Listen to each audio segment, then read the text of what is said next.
Programme 5 के 5 में, और 5 के 5 में अब बैटल ऑफ लद्दाख की बारी है। और बैटल ऑफ लद्दाख में आज एक बड़े इंपॉर्टेंट आदमी से हम बातचीत करने जा रहे हैं। और ये जैसे लगातार हम आपको समझाते हैं कि लद्दाख जो इन दिनों सबसे ज्यादा सर्च किया जाता है गूगल इंजन पर, इसलिए हम हर छोटी बड़ी खबर हर उस आदमी से मिलने की कोशिश करते हैं जिसका कोई ना कोई योगदान है, जिसका कुछ ना कुछ कंट्रीब्यूशन है, जो लद्दाख के कल्चर और लद्दाख के हेरिटेज और लद्दाख की हर एक चीज को समझता है और उसके प्रोटेक्शन के लिए काम कर रहा है।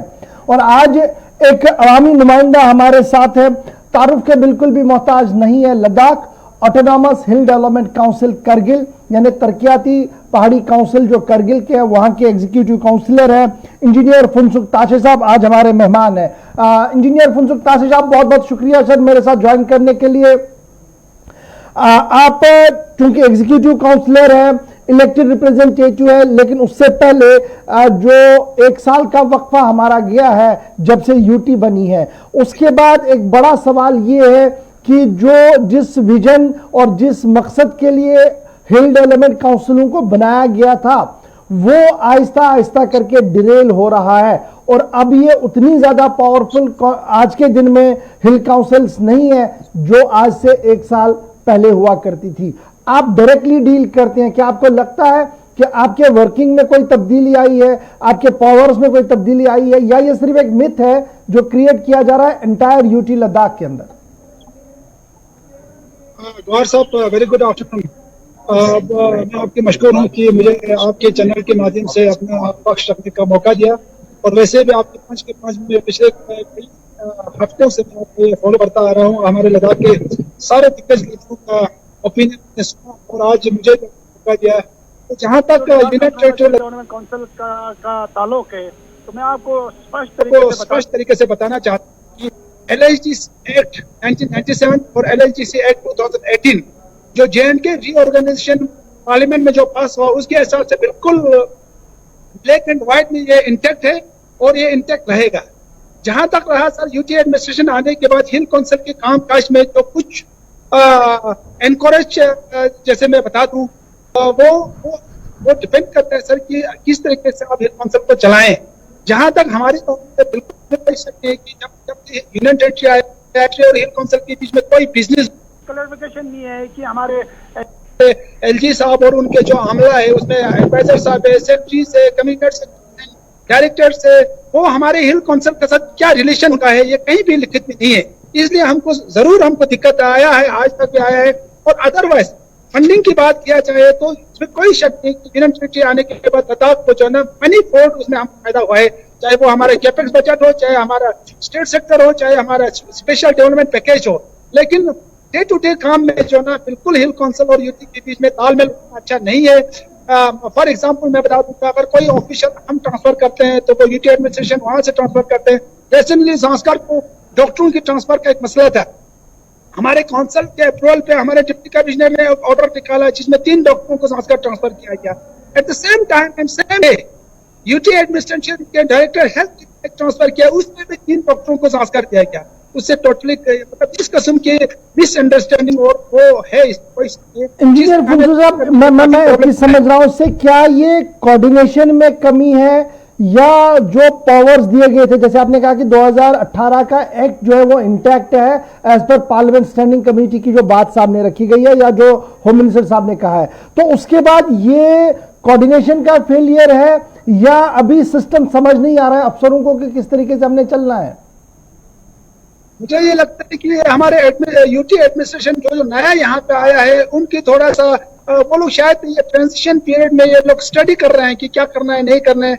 अदरवाइज हिल डेवलपमेंट काउंसिल दोनों का जब से यहाँ पे यूटी आया पिछले 5 अगस्त से या 31 अक्टूबर से जब ये ट्रांजिशन हुआ, उसके बाद हम जब भी हमारा गवर्नर साहब से बाकी अमले से मीटिंग होते हैं, हम यही रिक्वेस्ट करते हैं कि हमको ये बताए कि हमारा रोल क्या है और आपके यूटी को लेके हम कहाँ पे स्टैंड करते हैं और आप कहाँ पे स्टैंड करते हैं, हम और आपके बीच में ताल्लुकात कहाँ पे, क्योंकि ये कहीं भी किसी एसआरओ के शब्द में, किसी ऑर्डर के शब्द में यूटी और हिल काउंसिल के बीच का रिलेशन जो है गवर्नमेंट ने बिल्कुल क्लियर नहीं किया। 1 साल हो गया, बड़ा इंपॉर्टेंट ये था कि in between line and words वो सारे प्लेयर्स एक साथ होकर लद्दाख की डेवलपमेंट के लिए काम करें। लेकिन अगर दो इंपॉर्टेंट डेमोक्रेटिक इंस्टीट्यूशंस ये माने कि गवर्नर हाउस एलजी हाउस के साथ तालमेल नहीं है, स्टेट एडमिन यूटी एडमिन के साथ उनकी बनती नहीं है, वो कुछ करते हैं वो कुछ करते हैं, तो ये नहीं माना जा रहा कि प्रायोरिटाइज जिसे हमने करना था, जिसमें हमने तरजीह देनी थी, वो हम दे नहीं पाए, हम किसी और डायरेक्शन में जा रहे हैं और जो प्रायोरिटी है वो हमसे छूट रही है। देखिए गौर साहब, हम तो ये चाहते हैं कि लद्दाख का अभी जो है ना यूनियन टेरिटरी बनने के बाद जो है ना हमारे पब्लिक रिप्रेजेंटेटिव जो है ना वो सिर्फ हम ही लोग हैं, हिल काउंसिल के लोग हैं। जो लेह का हिल काउंसिल और करगिल का हिल काउंसिल जो है ना हम पब्लिक रिप्रेजेंटेटिव हैं, हमारे माध्यम से गवर्नमेंट तक हमारे आवाज पहुंचते हैं। तो उसमें जो है ना हिल काउंसिल को एम्पावर करना जो है ना तो अहम जरूरियत है यहाँ के हिसाब से, क्योंकि एमएलए तो आप रहा ही नहीं।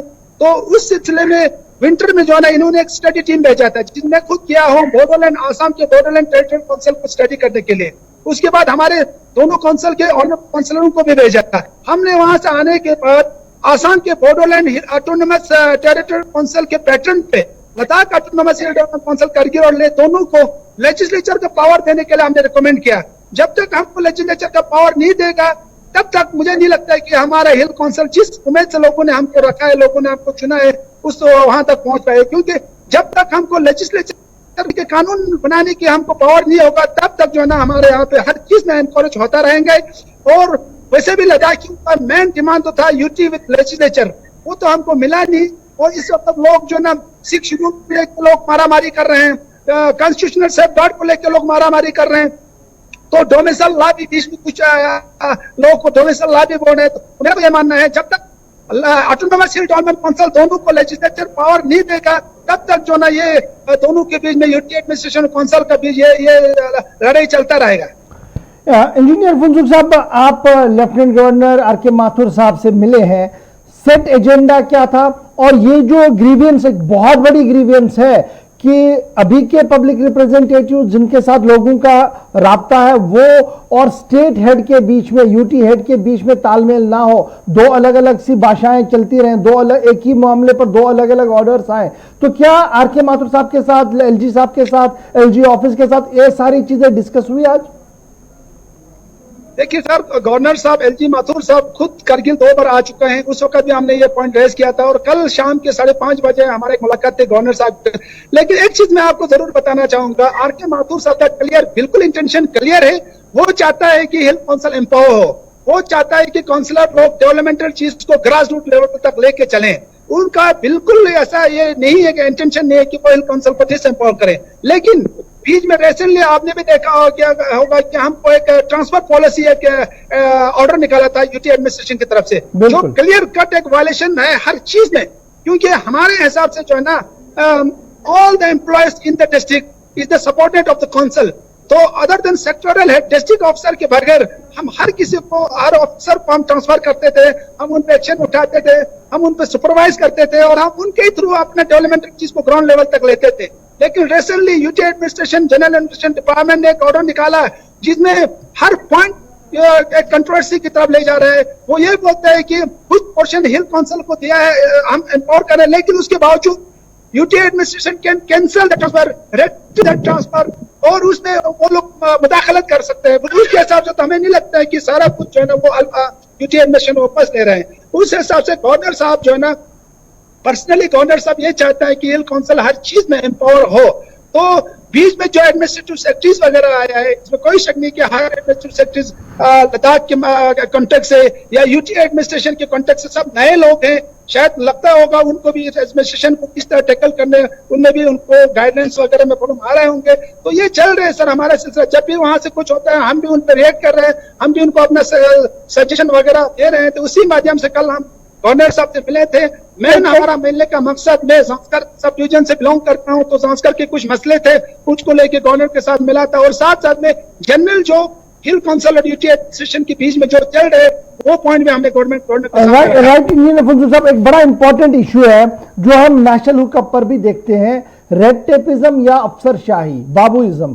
क्या यूनियन टेरिटरी लद्दाख जो अभी सिर्फ 1 साल पूरा हुआ है इतनी ज्यादा ग्रिप में है अफसरशाही के कि ऊपर बैठे एलजी साहब भी जो चाहते हैं वो हो नहीं पा रहा है और जो नीचे अफसर है वो अपने तरीके से हर बॉल को मोड़ रहे हैं?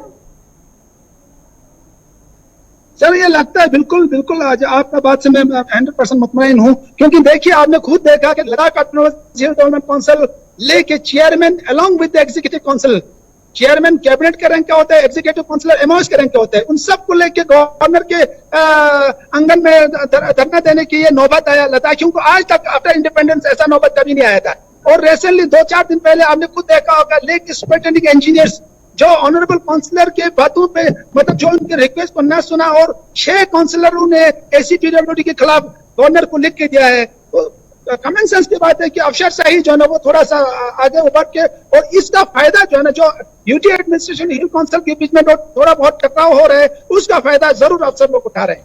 चलिए सर, अब जरा मैं आपकी हिल काउंसिल की बात करूं, ये तो ओवरऑल सिचुएशन थी यूनियन टेरिटरी। आप बड़े इंपॉर्टेंट पोर्टफोलियो पर है, लद्दाख करगिल से बिलोंग करते हैं हिल काउंसिल कारगिल के, लेकिन आपके पास जो डिपार्टमेंट जिन्हें डायरेक्टली आप देखते हैं रूरल डेवलपमेंट एंड पंचायती राज, जिसको लेकर वजीर आजम साहब प्रिंसर साहब काफी वोकल है कि ये सिस्टम जो हमारा है ये और ज्यादा कंप्रहेंसिवली मजबूत होना चाहिए, तभी जाकर घर घर तरक्की हो सकती है।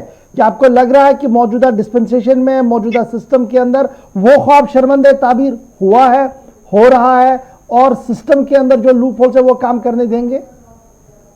बिल्कुल सही बात है सर। गौर साहब देखिए, जब तक ये ग्रास रूट लेवल के ये इलेक्टेड रिप्रेजेंटेटिव स्ट्रॉन्ग नहीं होगा तब तक हम जो एक कंट्री का या प्राइम मिनिस्टर साहब का एक विजन है वो ग्राउंड लेवल तक नहीं पहुंच पा रहे।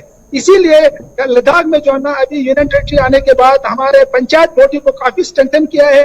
बीडीसी का इलेक्शन होकर हर ब्लॉक लेवल पे हमारा ब्लॉक डेवलपमेंट का चेयरमैन है, और साथ साथ में यूटी एडमिनिस्ट्रेशन ने इस साल के बजट में हर यानी कि सरपंच पंचायत लेवल पे कम से कम 80 लाख रुपए पैसा देके उनका ग्राउंड लेवल का जो डिमांड है, जरूरत है, उनको पूरा करने की कोशिश करके अभी पैसा भी रिलीज हुआ है। और हम एज ए हिल काउंसिल के मेंबर हम भी चाहते हैं कि हमारे इलेक्टेड रिप्रेजेंटेटिव जो पंचायत लेवल पे काम कर रहे हैं वो स्ट्रांगली अपने एस्पिरेशन को पूरा करने के लिए हमारे काउंसिल का पूरा ताउन है। और ब्लॉक डेवलपमेंट लेवल पे हमारे पंचायत पंच और सरपंच और बीडीसी बहुत अच्छा काम कर रहे हैं। और पहले तो ये इलेक्शन पूरे जम्मू कश्मीर में हुआ नहीं था, और पहली बार ये 73rd और 74th अमेंडमेंट ही बोले या ब्लॉक डेवलपमेंट के चेयरमैन के इलेक्शन होके इसको एक कंप्लीट बॉडी बनाया है और अच्छा काम कर रहे हैं। इंजीनियर फुनसू साहब, एक बड़ा इंपॉर्टेंट पोर्टफोलियो आपके पास एक और भी है, दैट इज टूरिज्म, और लद्दाख टूरिज्म के नक्शे पर ऊपर है लेकिन इंफ्रास्ट्रक्चर वाइज नहीं है। और फिर बहुत सारी चीजें ऐसी हैं जिन्हें आज तक सन 47 के बाद आज तक 2020 तक जब हम आ रहे हैं तो कहीं पर भी वो फ्लोर नहीं किए गए, उन्हें सही तरीके से प्रायोरिटाइज नहीं किया गया। अगर मैं कारगिल की ही बात करूं, जहां से गेटवे आपका लद्दाख का है और आपके सेक्टर तक बड़ी सारी चीजें हैं जिन्हें अगर एक्सप्लोर किया जाए तो हजारों करोड़ रुपया इन्वेस्टमेंट भी होगी और तरक्की के नए दरवाजे भी खुल सकते हैं। तो इस पर आज तक खामोशी क्यों, और अब नया प्लान क्या है? देखिए गौर साहब, ओवरऑल अगर हम जनरलाइज लद्दाख की बात करें तो लद्दाख तो टूरिज्म में इंटरनेशनल लेवल पे, डिस्ट्रिक्ट लेवल पे इतना पॉपुलर हो चुका है कि लेह में जो है ना ये हमारे पॉपुलेशन कम से कम 1.5 लाख की पॉपुलेशन लेह डिस्ट्रिक्ट का है, तो वहाँ कम से कम 2-2.5 लाख टूरिस्ट हर साल आया करते हैं। रहा हमारे करगिल डिस्ट्रिक्ट की बात है, 5-7 साल पहले जो है ना करगिल टूरिज्म की मैप पे भी नहीं था, और करगिल में टूरिज्म का कोई एक्टिविटीज नहीं होता था। लोगों के मंशूर और लोगों के आइडिया भी टूरिज्म की तरफ उतना नहीं था। लेकिन इसी 5-6-7 साल में लोग पढ़ लिख के बाहर से आया, इन्होंने इन्वेस्टमेंट किया, बड़े बड़े होटल बनाए हैं, ट्रेवल एजेंट वहां पे करगिल में है, और all Kargil travel and trade association है वहां के बॉडी बहुत अच्छा काम कर रहे हैं। पिछले 3-4 सालों से लगातार हमारे करगिल के जो ट्रेवल ट्रेड से रिलेटेड लोग है मुंबई में जाके ओटीएम पिछले 3 साल से उन्होंने पार्टिसिपेट किया, और करगिल काउंसिल और टूरिज्म डिपार्टमेंट की ओर से उनको वहां पे हमने स्टॉल लेके गया, वहां पे हमने ऑर्गेनाइज करने के लिए फंडिंग किया। साथ साथ में दिल्ली में तो साटे होते हैं, सेंट्रल एशिया का वो सबसे बड़ा टूरिज्म ट्रेड फेयर है, वहां पे हम उनको पार्टिसिपेट करने की फैसिलिटीज दिया गया है। और साथ साथ में करगिल में भी इस वक्त कम से कम 10-15 ऐसे होटल्स है जो मैंने नेशनल लेवल के स्टैंडर्ड का होटल्स है। और करगिल को लेकर जहां पे हमारा पोटेंशियल देखिए, हमारा 1991 वॉर के बाद करगिल जिस पहुंचना चाहिए था वहां पे नहीं पहुंचा, क्योंकि बॉर्डर टूरिज्म को इतना डेवलप कर पोटेंशियल है। हम अभी करगिल डेवलपमेंट अथॉरिटी के माध्यम से, हमारे डायरेक्टर ऑफ टूरिज्म के माध्यम से हम हर जगह पे टूरिज्म इंफ्रास्ट्रक्चर क्रिएट करने की हम कोशिश कर रहे हैं। जिस तरह करगिल में बामियान के बाद फिलीपीन में टूरिज्म को अगर बढ़ावा देने के लिए यहाँ पे सेंचुरीज पुराने जो है ना रॉक स्टेच्यूज है, करसेखर में है, अपाती में है, मुगबेत में है, तो साथ साथ में द्रास और बाकी बॉर्डर टूरिज्म के इतना एवेन्यूज है। सुरू और करसे और संस्कार के इलाके में कल्चर टूरिज्म को नून कून का पीक जैसे हमारे यहाँ पे है, तो हर चीज में हमारे यहाँ कमी नहीं है। लेकिन मेन चीज है कि गवर्नमेंट जितना फैसिलिटीज दे उसी रफ्तार से हमारे, लेकिन इस बार फुनसुक साहब ये तो माजी की बात है। इस बार जो प्रोजेक्शन है, बजट एलोकेशंस है, वो बियॉन्ड द एक्सपेक्टेशन थी लद्दाख की भी, जिस तरीके से दिया गया उसमें जब मैं देख रहा हूं रूरल डेवलपमेंट के लिए एक अच्छी खासी रकम है, tourism sector to promote the tourism worldwide, इसके लिए भी बहुत अच्छी रकम सरकार की तरफ से दी गई है। तो अब तो इंप्लीमेंटेशन होना चाहिए, चाहे करगिल की आप बात करें, करगिल के उन इलाकों की बात करें जहां तक शायद ही कोई आज तक गया हो, तो उन्हें प्रमोट करने के लिए क्या कोई खास मंसूबा तरतीब दिया गया? जरूर। और चीज देखिए, इस साल बदकिस्मती है कि कोविड-19 की वजह से जो है ना ग्राउंड लेवल पे उतना इम्प्लीमेंट काम नहीं हो रहा है। अदरवाइज आपने सुना होगा कि करगिल टूरिज्म को लेकर जो ना हमारे संस्कार करगिल का एक पार्ट है। पिछले साल हिमाचल से उसका रोड कनेक्टिविटी मिल गया, इस साल लेह के साथ रोड कनेक्टिविटी मिल गया। हम चाहते हैं कि हिमाचल से लेके संस्कार, संस्कार से करगिल, करगिल से लेके अमरनाथ का यात्रा, जो कश्मीर तो हमेशा परेशानी में रहता है, वहां का सिचुएशन हमेशा अनसर्टेनिटी है, तो वहां के लिए रूट होना चाहिए। वो हिमाचल से लेके हमें यहाँ पे करगिल, अमरनाथ के लिए हमने ये सजेशन भी दिए थे। और जरूर इसमें कोई शक नहीं कि इस साल यूनियन टेरिटरी आने के बाद फंडिंग की कोई कमी नहीं, किसी भी सेक्टर में नहीं, चाहे वो रूरल डेवलपमेंट हो, चाहे वो टूरिज्म प्रमोशन हो, टूरिज्म इंफ्रास्ट्रक्चर देने की बात हो, तो हर चीज पे काम जो ना हमने काउंसिल लेवल पे या यूटी एडमिनिस्ट्रेशन लेवल पे डेवलपमेंट को बूस्ट करने के लिए हमने कोई कसर नहीं छोड़ा है। हर चीज में हमने प्रोजेक्शन किया है। अब ग्राउंड में उतारने के लिए कोविड-19 की वजह से इतना काम नहीं हो रहा है, लेकिन खुशी की बात यह है कि डेवलपमेंट का बजट जो है ना वो नॉन लैप्सेबल है, पहले भी था और अभी भी बोलते हैं नॉन लैप्सेबल बनाएंगे। अगर उस हिसाब से होगा तो अगले साल जो है ना हम और वोटिंग इन चीजों को ले सकते हैं। इंजीनियर साहब, एक बड़ा इंपॉर्टेंट एक और सेक्टर है जिसको आप देखते हैं, दैट इज हैंडलूम सेक्टर। और फिर मुझे दिल्ली से, जब मैं दिल्ली के प्रिज्म से देखता हूं तो प्राइम मिनिस्टर ऑफिस से लेकर नीचे तक हर एक इस पर फोकस्ड है कि हमने अपना हैंडलूम जो है जहां जहां पर भी जिस तरीके का है उसे प्रमोट करना है, नेशनल मार्केट तक और इंटरनेशनल मार्केट तक उसे ले आना है। तो इसमें जब मैं लद्दाख यूटी को देखता हूं, स्पेशली आपके वाले बेल्ट को देखता हूं, करगिल वाले बेल्ट को देखता हूं, तो काफी ज्यादा पोटेंशियल है।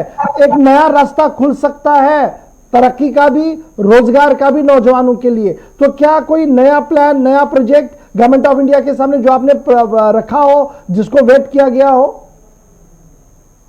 पहले तो जब से हम स्टेट के साथ थे तो हमें स्टेट सेक्टर से हैंडीक्राफ्ट में एक सिंपल पैसा नहीं आता था। हम सिर्फ अपने डिस्ट्रिक्ट के बजट से जो है ना कम से कम सालाना होता था 4 लाख रुपए थे, 6 महीने का इंसेंटिव ट्रेनिंग करवाते थे गाँव में। अभी यूनियन टेरिटरी आने के बाद हमें स्पेशल डेवलपमेंट पैकेज में काफी पैसा मिला है और हम हर ब्लॉक लेवल पे एग्जीबिशन करने का हमको सोच रहे हैं। और गांव लेवल पे हम इसको 6 महीने का ट्रेनिंग करवाने के लिए हमारे पास अभी कुछ प्रपोजल है। पहले हमारे पास ये स्कोप नहीं था, इसलिए थोड़ा पीछे रहे हैं। और खासकर ले और करगिल के कंपेयर करें तो ले जो ना हैंडलूम और हैंडक्राफ्ट दोनों में हर चीज सेक्टर में अलग है, क्योंकि वहाँ का कल्चर अलग है। पश्मीना को अगर लिया जाए या वहाँ के वुड कार्विंग को लिया जाए, वहाँ के स्कल्पचर को लिया जाए, वहाँ के थंका पेंटिंग को लिया जाए, हर चीज में जो है ना वहाँ पे स्कोप है और उन्होंने अल्टी नेशनल लेवल सपोर्ट किया है। हाँ, करगिल डिस्ट्रिक्ट की बात है, वहाँ भी इन चीजों की स्कोप उतना ज्यादा नहीं है, लोगों का ये ट्रेंड नहीं रहा है, फिर भी इसको रिवाइव करने की हमारे हर मुमकिन कोशिश हम कर रहे हैं। इंजीनियर साहब, क्या आप क्या मान रहे हैं कि जिस तरीके से जब आप स्टेट जम्मू कश्मीर के साथ थे, जो प्रमोशन और प्रोजेक्शन होना चाहिए था करगिल के लिए, अगर मैं देखूं करगिल के पॉइंट ऑफ व्यू से, वो हुआ नहीं। पॉलिटिकल बातें बहुत हुई, पॉलिटिक्स बहुत हुई, वोट बैंक सियासत हुई, लेकिन ग्राउंड पर इंप्लीमेंटेशन उतनी ज्यादा नहीं थी, जिसकी वजह से एक्सपेक्टेशन कुछ बदलती नजर आई हमेशा हमें। नहीं सर, बात ये ऐसा देखो, जम्मू कश्मीर के साथ जब स्टेट के साथ हम लोग थे तो इसमें कोई शक नहीं है कि हमें हिल काउंसिल तो मिला है, लेकिन हिल काउंसिल में हमारे डिस्ट्रिक्ट के जितना बजट है वही हमको मिलता था, उसके अलावा हमको कोई नहीं, कुछ भी एक्स्ट्रा नहीं मिलता था। और खासकर स्टेट सेक्टर में यूनियन गवर्नमेंट में बजट होते थे स्टेट सेक्टर के हर डिपार्टमेंट के लिए, और हमारे स्टेट गवर्नमेंट भी असेंबली में उसको पास करवाते थे, लेकिन ले करके दोनों को स्टेट सेक्टर से कोई बजट नहीं आता था। जिसकी वजह से जो ना हमको हमेशा एक खींचातानी स्टेट गवर्नमेंट के साथ रही है। तो बाकी तो स्टेट गवर्नमेंट के साथ इसमें कोई शक नहीं। तभी तो लद्दाखियों ने, खासकर लद्दाख के मेजर सेक्शन ने भी एक डिमांड किया है कि हमको यूनियन टेरिटरी की जरूरत है, हमको अलग अपना एक पहचान की जरूरत है, हमको एक ऑटोनॉमी कायम की उसकी जरूरत है। तो वो उन चीज़ों के लिए लोगों ने लड़ा है, तो वो हुआ अल्टीमेटली। तो इसी से ये जाहिर होता है कि जम्मू कश्मीर और लद्दाख के साथ कुछ टकराव रहा है स्टार्टिंग से ही। राइट सर, एक बड़ा इंपॉर्टेंट है ज़ास्कार एरिया, जिसको आप खुद रिप्रेजेंट भी कर रहे हैं और लेफ्टिनेंट गवर्नर साहब से आपकी मीटिंग भी हुई है। लेकिन डेवलपमेंटल एस्पेक्ट पर जो ज़ास्कार है 100% डेवलपमेंटल दौड़ में वो दौड़े ऐसा मुमकिन भी नहीं है, लेकिन कुछ दौड़े कुछ आहिस्ता चले वो भी नज़र नहीं आ रहा है। ये प्रोसेस ठंडा ठंडा सा क्यों है? एक तो ये मैं जानना चाहूँगा आपसे, क्योंकि आपका नेशनल हाईवे जो ज़ास्कार वाला ज़ास्कार नेशनल हाईवे है, कब से आपकी प्रोजेक्शंस है, कब से काम करने की कोशिश हो रही है, लेकिन कंप्लीट नहीं हो पा रहा है। हिट्स कहाँ पर, परेशानियां कहाँ पर? गौर साहब देखो, आप बखूबी जानते हैं कि ज़ास्कार जो है ना वो करगिल डिस्ट्रिक्ट का एक पार्ट है, लेकिन 234 किलोमीटर करगिल डिस्ट्रिक्ट हेडक्वार्टर से दूर है, जिसकी वजह से हम 7 महीना बीच में पेंजिला पास है, उस बर्फबारी ज्यादा होने की वजह से 7 महीना हम कट ऑफ रहते हैं। तो जिस रफ्तार से डेवलपमेंटल एक्टिविटीज को आगे ले, वो नेचर के हिसाब से भी हमें कोई हिंड्रेंस है और बाकी चीज़ों का भी प्रॉब्लम है। लेकिन ये करगिल ज़ास्कार का रोड अभी इस साल 2019-20 में हमको काफ़ी बजट मिला है, कम से कम 1100 करोड़ के आसपास, जिसमें टेंडर भी हो चुका है, 2-4 ठेकेदार को अलॉटमेंट भी हो चुका है, और कोविड-19 की वजह से काम शुरू नहीं हो पा रहा है। अगले साल इस पर बिल्कुल जोर शोर से काम चलेगा। और कल गवर्नर साहब से हमारा मिलने का मेन मकसद ये था सर कि पूरे लद्दाख में 2008 में जम्मू कश्मीर में 8 डिस्ट्रिक्ट क्रिएट किया गया था, जिसमें लद्दाख को एक डिस्ट्रिक्ट भी नहीं मिला, वो आप जानते हैं।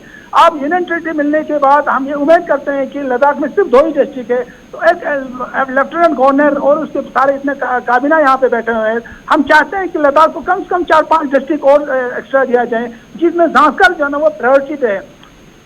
इस साल आपने सुना होगा कि पार्लियामेंट के इलेक्शन के दौरान ज़ास्कर वाले बिना अपार्ट फ्रॉम ऑल पॉलिटिकल सब एक हो के भारतीय जनता पार्टी के कैंडिडेट को ज़ास्कर वालों ने वोटिंग किया और 90% वोट एक पर्सन के शख्स ने किया। उसका मेन यही था कि ज़ास्कर को जो है ना इसी यूनियन टेरिटरी के माध्यम से और सेंट्रल गवर्नमेंट के माध्यम से एक डिस्ट्रिक्ट दिया जाए, ताकि ज़ास्कर के हर डेवलपमेंटल इश्यूज को वहीं एड्रेस कर पाए। अभी 6-7 महीना यानी कि ज़ास्कर इज नो मैन जोन, वहाँ कोई डिस्ट्रिक्ट ऑफिसर नहीं जा पा रहे हैं, कोई डेवलपमेंटल एक्टिविटीज मॉनिटर हो नहीं पा रहा है। इवन मैं खुद करगिल में बैठा हूँ, मैं भी ज़ास्कर में 6 महीना नहीं जा पाता हूँ। उस हिसाब से ज़ास्कर वालों का यही एस्पिरेशन है कि डिस्ट्रिक्ट दिया जाए किसी यूनियन टेरिटरी में, ताकि जो हम इतने सालों से बाकियों के साथ जो कोप आप नहीं कर पाया डेवलपमेंट में, वो हम कर पाए। बहुत बहुत शुक्रिया इंजीनियर फुनसुक ताशा साहब हमारे साथ ज्वाइन करने के लिए। बता रहे थे executive councillor Ladakh autonomous development Kargil है, बता रहे थे कि मंसूबे कैसे हैं जो हम हाथ में ले रहे हैं लद्दाख को आगे बढ़ाने के लिए, नाराजगियां कहां पर है, और जो रेड टेपिज्म है, अफसरशाही है, वो आज के दिन भी लद्दाख के अंदर देखने को मिल रही है, जिसकी वजह से परेशानियां काफी ज्यादा उठानी पड़ रही है। तो फिलहाल 5 के 5 में आज मेरे साथ बस इतना ही। आप बने रहिएगा हमारे साथ, कल 5 बजे की अपॉइंटमेंट आपके साथ फिक्स, एक बड़े मुद्दे के साथ चर्चा की कल करते हैं शुरुआत।